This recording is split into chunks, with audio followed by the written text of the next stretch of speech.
Hola, ¿cómo están? Les saluda la profesora Miriam Melgarejo. En este video vamos a ver el cálculo del límite de funciones de varias variables. Para el cálculo del límite pueden darse dos situaciones. Primero, que la función esté definida en el punto, es decir, que sea continua, o bien que la función no esté definida en el punto, es decir, presenta algún punto de discontinuidad. Si la función es continua en el punto, entonces para hallar el límite basta con evaluar la función en el punto y el valor de esa función ya es el valor del límite de la función. Cuando la función no está definida en el punto, puede darse dos situaciones, que el límite exista o bien que el límite no exista. Si el límite no existe, se debe demostrar su inexistencia. Entonces, vamos a ver qué puede ocurrir cuando el límite existe. ¿Qué es lo que podemos hacer? Lo que podemos hacer es primero aplicar la definición hallando el delta que depende de epsilon para demostrar que el límite existe. Pero para aplicar la definición tenemos que saber cuál es el valor del límite, el valor probable. Entonces, con ese valor nosotros aplicamos la definición y demostramos que efectivamente es ese el límite de la función. O bien podemos aplicar infinitésimos equivalentes o aplicar el álgebra para levantar la indeterminación. Recordemos que cuando tenemos función de varias variables, no es posible aplicar de entrada L'Hopital porque puede que la función no dependa de una sola y no sepamos con respecto a qué variable deriva. Entonces hay que tener cuidado para aplicar L'Hopital cuando queremos calcular límite de varias variables. Pero puede darse el caso que una parte de la función esté acotada y la otra parte, el límite, sea igual a 0. Entonces se aplica el teorema de la acotación. O en otro caso también se puede utilizar el teorema del encaje. Es decir, podemos aplicar cualquiera de estos métodos para hallar el límite de nuestra función si es que existe. En caso de que no exista, entonces debemos demostrar su inexistencia. ¿Y cómo se demuestra su inexistencia? Los métodos más usuales son los límites iterados, los límites direccionales o bien utilizando coordenadas polares.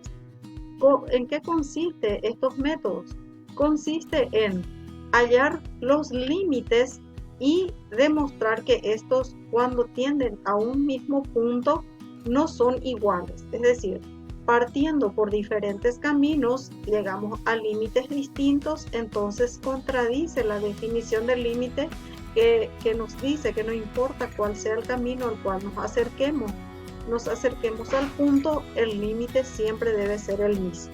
Entonces, con estos límites, ya sea iterados, direccionales o pasando a polares, podemos demostrar que el límite de la función no existe.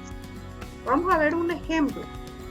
Nos pide analizar la existencia del límite de esta función, es decir, cuando x y tiende a 0, 0 de x por valor absoluto de y sobre raíz cuadrada de x cuadrado más y cuadrado. Lo primero que debemos hacer es reemplazar x e y por el punto al cual tiende, pero al reemplazar vemos que nos da 0 sobre 0, que es una expresión indeterminada. Entonces, ¿qué vamos a hacer si es que llegamos a ese punto? Calculamos los límites iterados y vamos a hacer primero límite cuando y tiende a 0 de la función y esto nos va a dar 0 y el límite cuando x tiende a 0 de 0 nos da 0.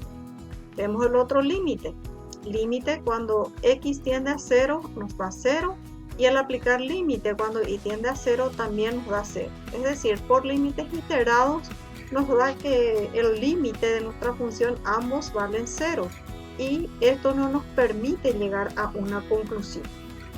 Entonces vamos a ver qué podemos hacer para demostrar que existe ese límite. Nosotros sabemos que la diferencia de dos números positivos elevado al cuadrado va a ser siempre positiva. Entonces como tenemos nuestra expresión con valor absoluto, partimos de esa expresión. Valor absoluto de x menos valor absoluto de y al cuadrado es mayor o igual a 0. ¿Esto qué implica? Desarrollamos el cuadrado del binomio y nos da esta expresión. Haciendo transposición de términos y despejes, tenemos la relación de desigualdad entre estas dos expresiones. 2 valor absoluto de x por valor absoluto de y es menor o igual a x cuadrado más y cuadrado. ¿De dónde sale x cuadrado más y cuadrado? Nosotros sabemos que valor absoluto de x cuadrado es lo mismo que x cuadrado y valor absoluto de y cuadrado es lo mismo que y cuadrado. Entonces, esta desigualdad multiplicamos miembro a miembro por 1 sobre raíz de x cuadrado más y cuadrado y nos da esta expresión. Entonces acá esto al multiplicar por 1 sobre x cuadrado más raíz de x cuadrado más y cuadrado nos da 2 valor absoluto de x, valor absoluto de y sobre raíz cuadrada de x cuadrado más y cuadrado. Pero esto es menor o igual a x cuadrado más y cuadrado que tenemos acá sobre raíz de x cuadrado más y cuadrado.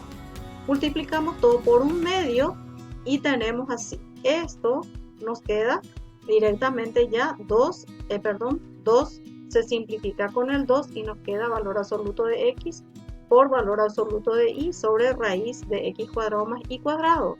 Al efectuar esta expresión, esto pasamos al numerador cambiado de signo, pues vamos a tener x cuadrado más y cuadrado por x cuadrado más y cuadrado a la menos un medio. Entonces 1 menos un medio nos da un medio y tenemos raíz de x cuadrado más y cuadrado sobre 2. Pero nosotros sabemos que por definición valor absoluto de x es igual, puede ser más x o menos x. Entonces, desdoblando esta, digamos, la definición, aplicando la definición de valor absoluto de x a esta expresión, tenemos que menos esto va a ser negativo, pasa acá, y esto queda positivo, es decir, nuestra desigualdad queda de esta manera. Aplicaremos límites miembro a miembro, y al aplicar límites miembro a miembro, el límite de esta expresión cuando x tiende a 0 es 0, y el límite de esta expresión cuando x tiende a 0 también es 0. Por tanto, el límite de esta expresión, que es lo que nos interesa, está entre 0 y, o sea, es mayor o igual a 0 y menor o igual a 0. Y acá podemos aplicar el teorema del encaje. Y el teorema del encaje nos dice que si la función está entre dos valores y ambos tienden, es decir, nuestra función está entre dos funciones, que en este caso es raíz de x cuadrado más y cuadrado sobre 2, y ambos tienen a un mismo límite, entonces el valor del límite de nuestra función es igual a 0. Bien, con esto demostramos entonces que el límite de esta función existe y es igual a 0. En los próximos videos vamos a ver más ejercicios de aplicación de límites, viendo cualquiera de los métodos que hemos visto para determinar la existencia del límite.